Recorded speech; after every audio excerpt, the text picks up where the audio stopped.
to our podcast. So my name is Nurakin and my partner Hasni here, and today we will discussing about poverty because poverty is particular the high rate in Sabah.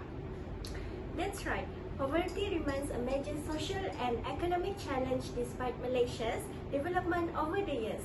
Today, we'll explore its causes, impacts, and government initiative and its possible long-term solution. To help us understand the issue better, we are joined by our special guest, which is Khadija, Anis, and Mai. Thank you for joining us. Thank you for inviting us. Also, so happy to be part of this discussion and share our thoughts on this important topic.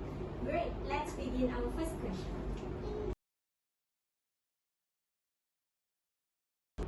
As we know, many reports show that Sabah will continue to have highest poverty rate in Malaysia.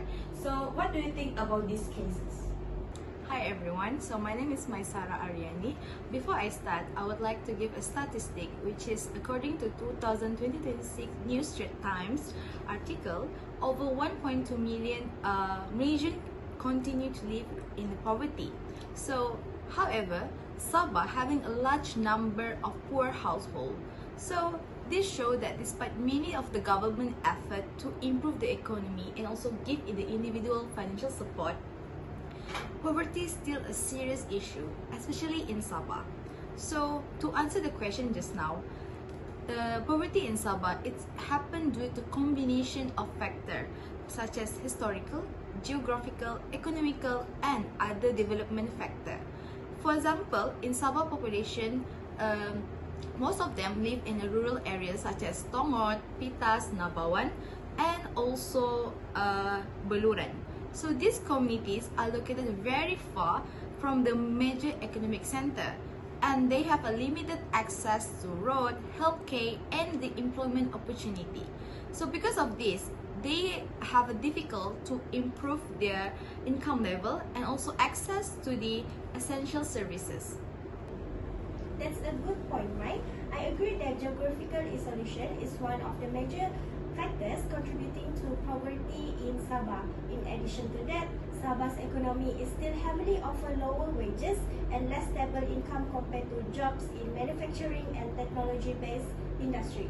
The lack of industrial development and investment in certain areas also limits employment opportunities for local residents. As a result, many households struggle to earn sufficient income to meet their daily needs.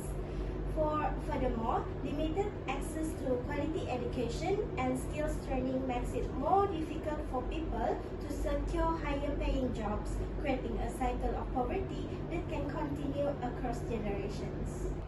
Exactly. Also, another factor is the lack of stable and high-income job opportunities.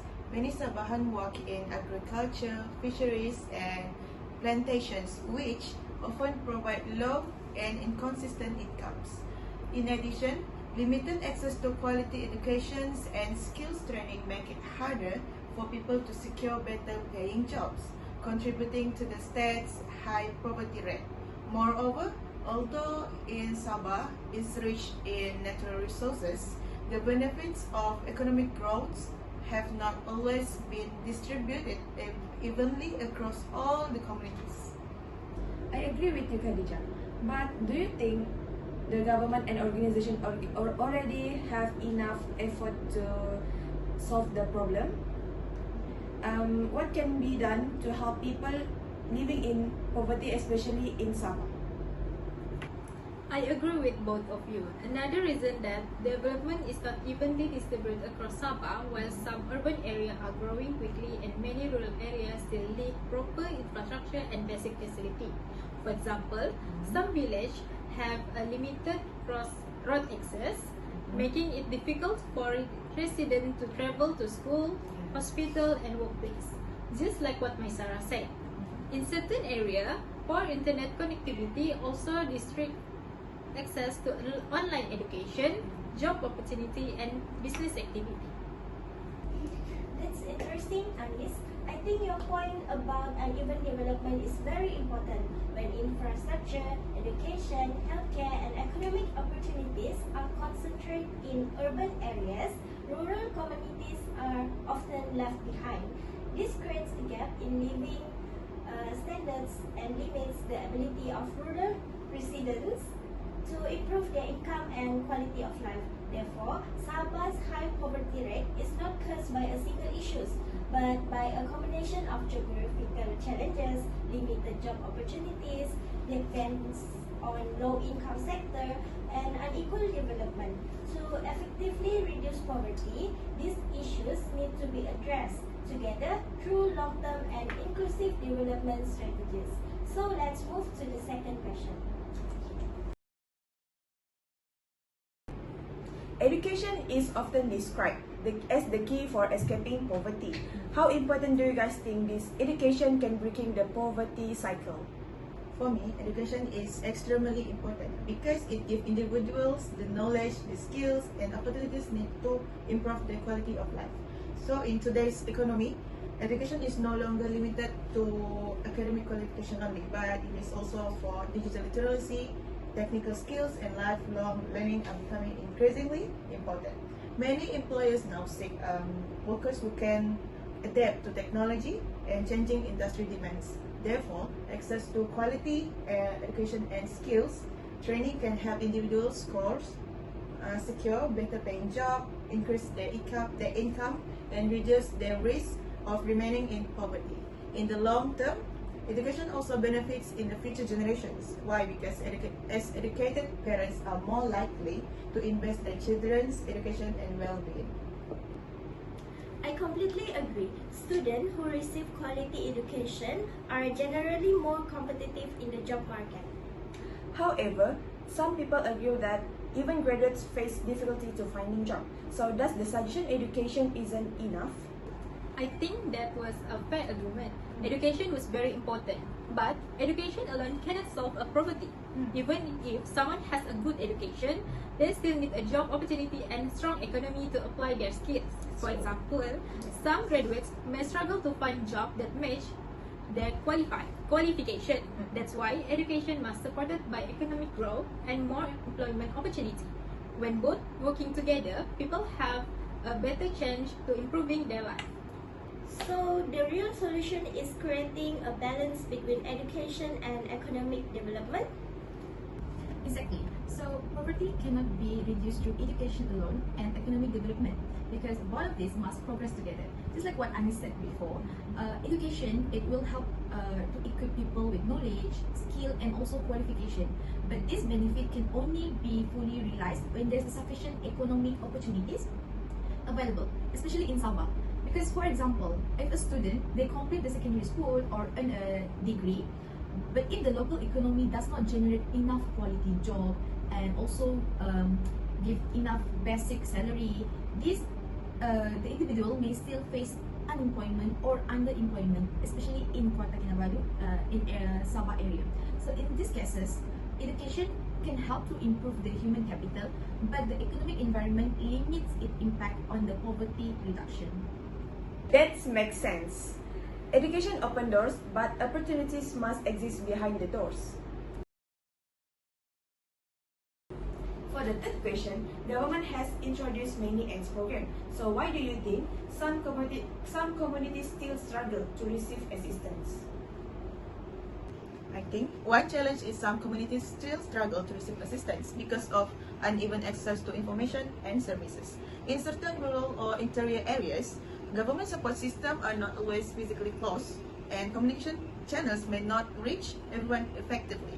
This can result in eligible families not being fully aware of what they can apply for, or missing updates about deadlines and requirements.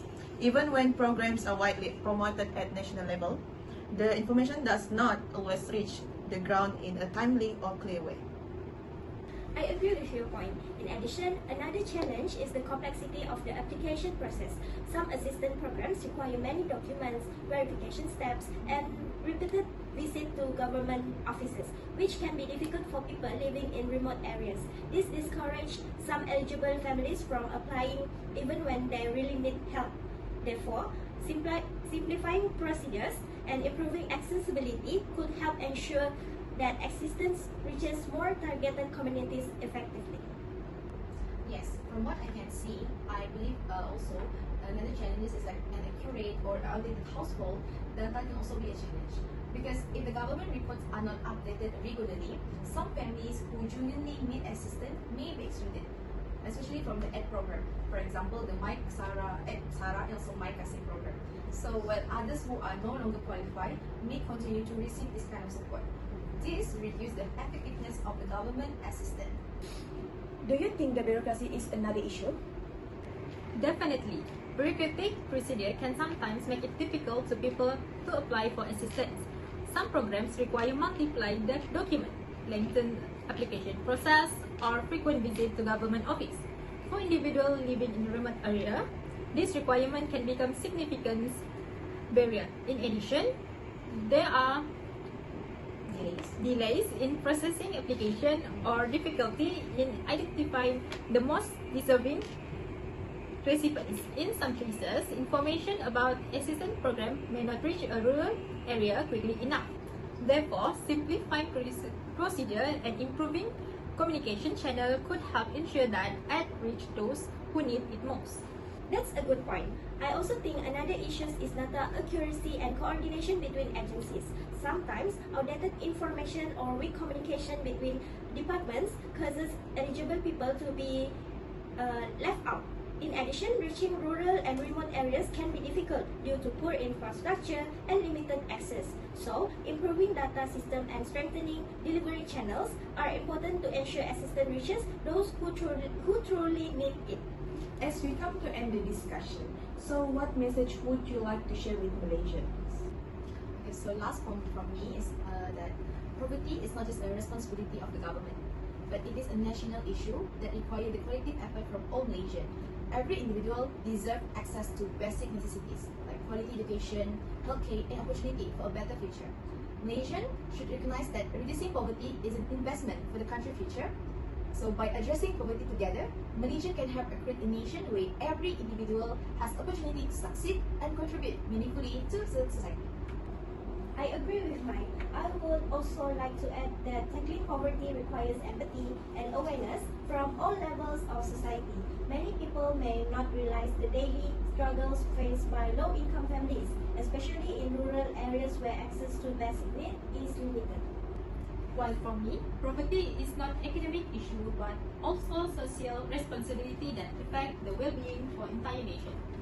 When people are trapped in poverty, they face challenges in access, education, healthcare, employment opportunity, which can limit the country overall development.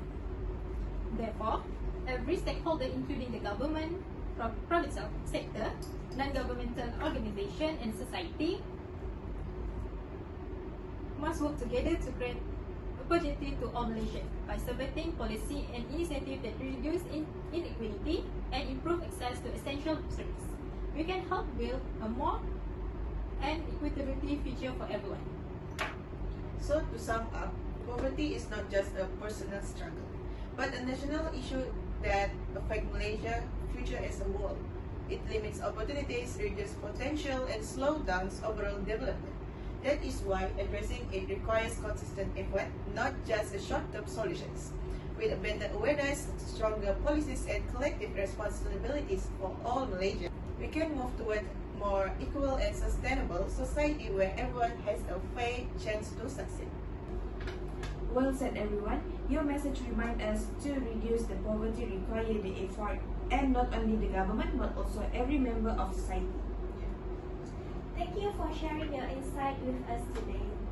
And also, thank you for having us. We hope you gain a deeper understanding of poverty in Malaysia and why addressing it matters. Thank you and see you in the next episode. Bye!